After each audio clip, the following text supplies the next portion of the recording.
Hello hello ओडिशावासी जय जगन्नाथ। मु आपण मानक मोर गोटे नुआ मिनी ब्लॉग्स रे आपण मानक स्वागत करुच्ची।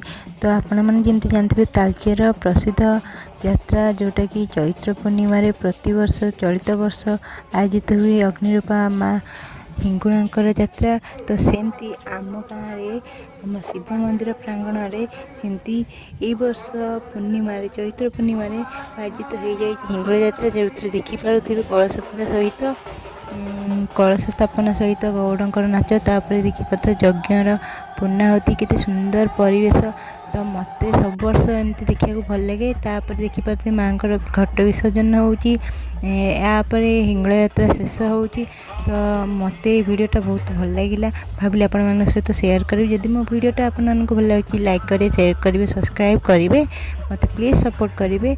Thank you. आपण मैंने एमती सपोर्ट कले नुआ नुआ भिड नहीं आसबि।